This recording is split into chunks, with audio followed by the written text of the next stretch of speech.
A Columbia River student gets some great news. She's among the best in the nation. I freaked out. I was so excited. It's a great opportunity. I'm really excited. Find out where this honor will take her. Plus, students with special needs have a new tool to help them learn. It's just really cool to see how technology is working in our classrooms now. The impressive results teachers are already seeing, and why this principal gladly took a pie in the face from his students.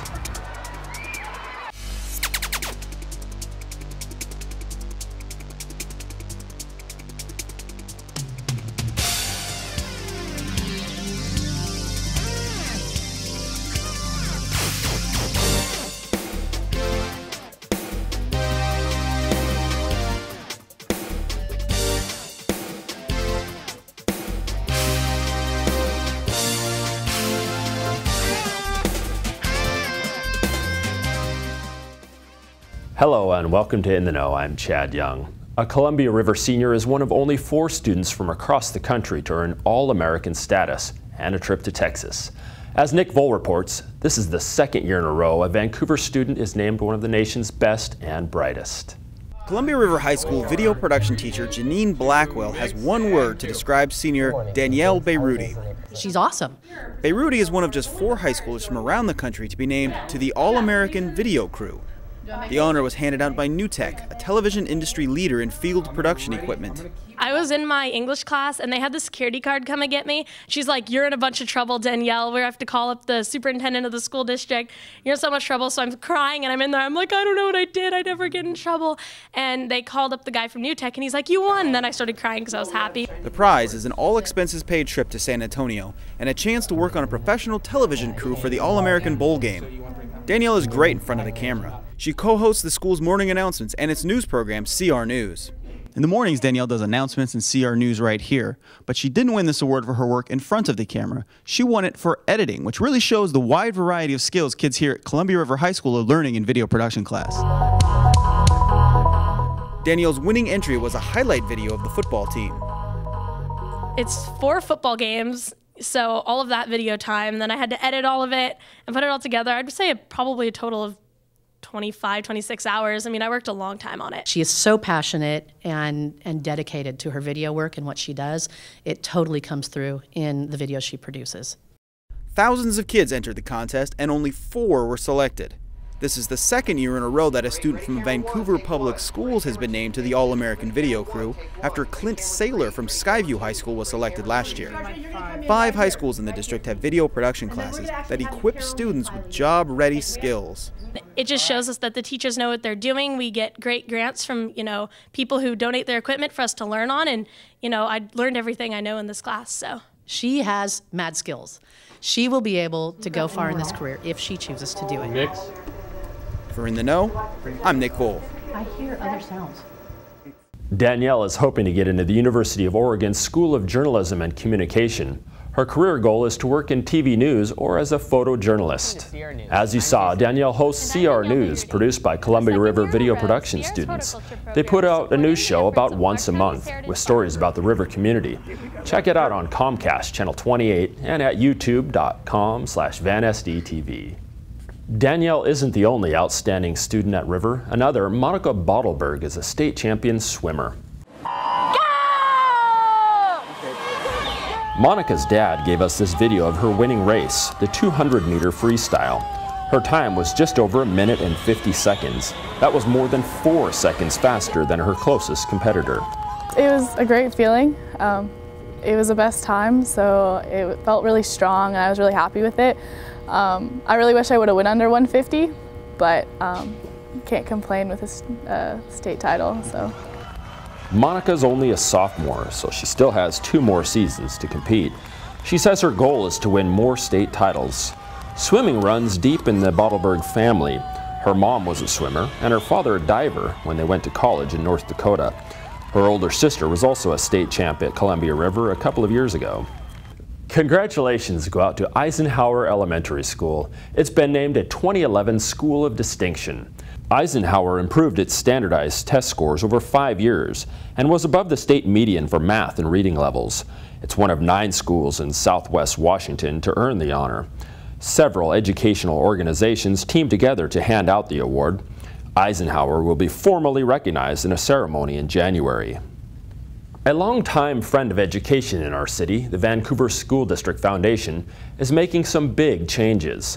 First, it's now called the Foundation for Vancouver Public Schools. With the new name comes a new logo. The mission, however, remains the same: helping kids. The foundation is sharpening its focus to make its funds go as far as possible. We decided to come up with 3 buckets, and those buckets are mentoring, basic needs, and enrichment. And all of those 3 efforts are represented in our logo, because we have an apple for basic needs, and a star for enrichment, and then an adult and a child shaking hands for mentoring. To fill those 3 buckets that Jessica Kelly mentioned, the foundation has discontinued a couple of programs and started new ones in their place. The idea is to use energy and money to more efficiently help families. As part of the rebranding, web design students at Washington State University, Vancouver are helping the foundation with a new website, which should be up soon. Students across Vancouver Public Schools team up to help others as part of the foundation's annual chess drive. It's a chance to do some good for others and have a lot of fun at the same time.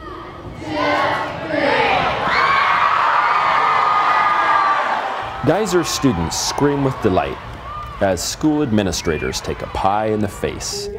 It was the students' reward for a job well done in the annual chess drive. We raised $3,100, which is $1,200 more than we raised last year. All of the money goes to the Foundation for Vancouver Public Schools, which uses the money to help children. And so it comes right in and it goes right back out. Tara Taylor is the foundation's executive director, and she sees the impact the money has on not only those who receive help, but the students who donate. But it teaches the kids a couple things, that not everyone in their school may be as fortunate as they are, so it teaches them to give back. And there's also some fun competition in there as well. And that brings us back to Geyser, where Principal Mike Lane gladly got a face full of shaving cream. Our school spirit has really started to blossom, and the kids are having a great time, and they know the money goes to a good cause.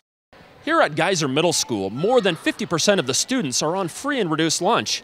That being said, they still raised more than $3,000 for students that may be needier than they are. They know and they see when families are in hard times and can use some help. The chess drive is a tradition at Vancouver Public Schools.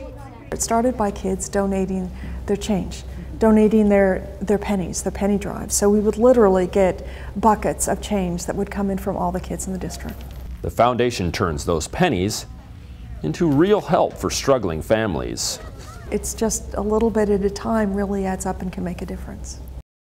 You may know the term community chest from the game Monopoly, but it has historical roots. People would donate money or goods to help neighbors in need. That's where the term chest drive comes from. Thanks to new equipment made possible by a grant, students with special needs are overcoming communication barriers to improve their learning. It's our We Learn story, where we look at how students are using technology in the classroom. Our technology and learning correspondent, Mark Ray, has more.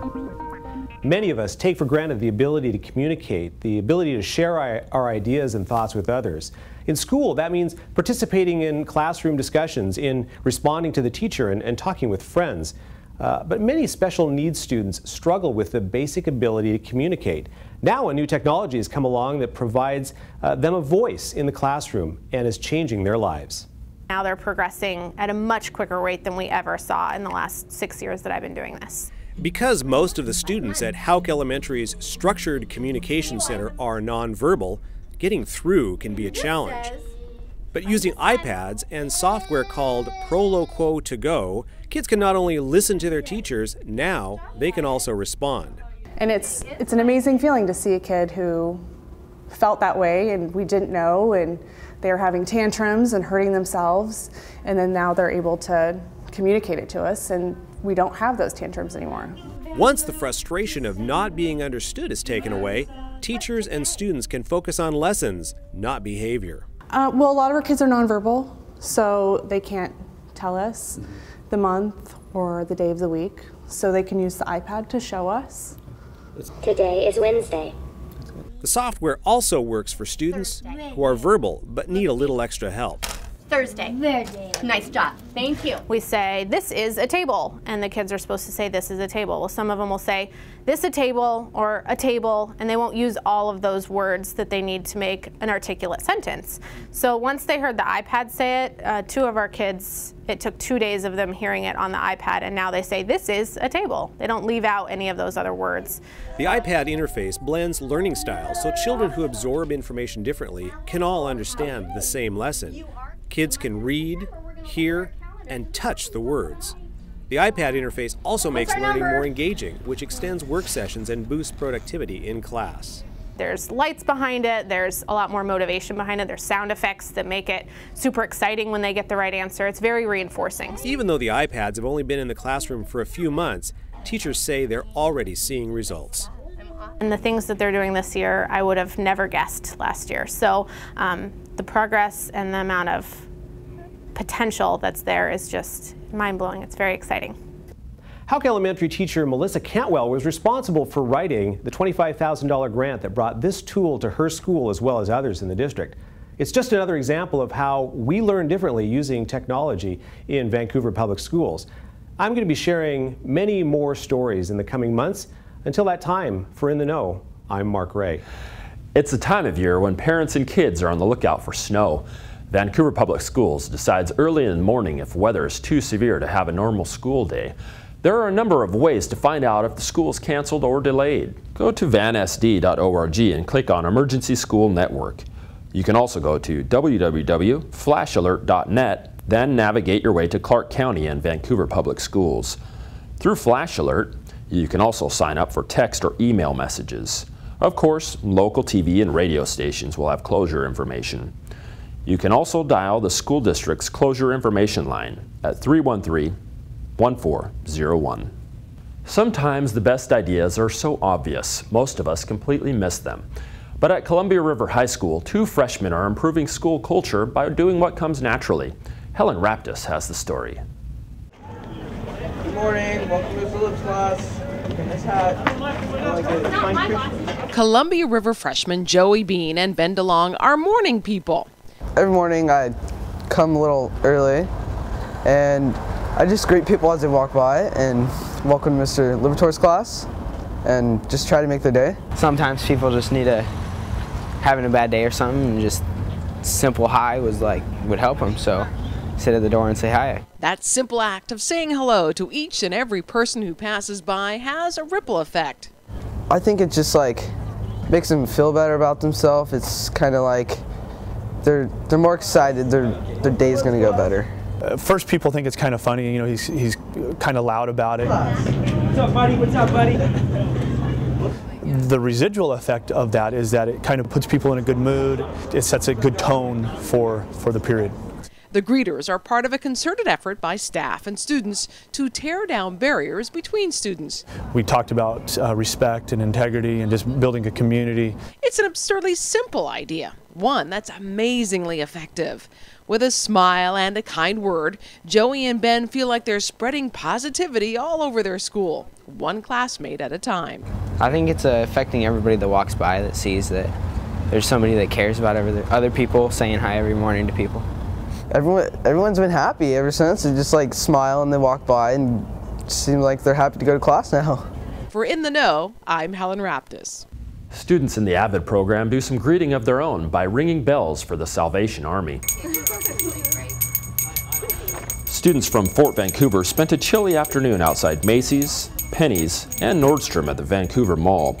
The fundraising efforts are part of the AVID program's mission to develop well-rounded students who will be good candidates for college. I think it just really helps out, the community, and it shows that we're doing good deeds. Show how much we care about our community and what we're able to do for them. Yeah. Several schools in the district offer the AVID program. Its purpose is to help students get into college. Often the students involved are from families without a tradition of getting a college education. AVID stands for Achievement via Individual Determination. Students at Harney Elementary do their share to give back during the holidays. The school's Giving Tree and Food Drive encouraged kids to bring in canned goods, hats, and gloves for those in need, and the kids really responded. Student government leaders helped organize box after box of dried goods, nearly filling up the lobby with food. The giving tree was covered with hats and gloves, many of which went to Harney students. Yeah, their hats and scarves and gloves. Also for people that are really cold and don't have clothes or hats.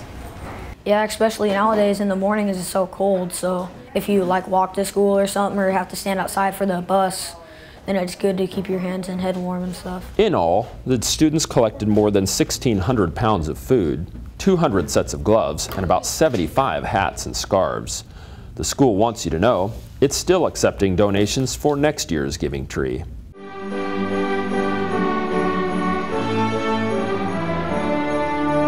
The holiday season wouldn't be complete without music, and this concert at Thomas Jefferson Middle School was one of several fun events.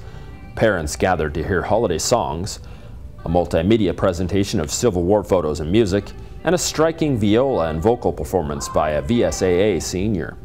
You can see this concert and many others on Comcast Channel 29. The Humane Society does a lot of good work with shaggy dogs, so a group of teachers decided to pitch in by getting shaggy themselves. The staff at Geyser Middle School, myself included, participated in a beard growing contest. For 2 weeks out of the month dubbed No Shave November, we grew out our facial hair and took pledges from friends, family, and coworkers. A group of judges then picked a winner.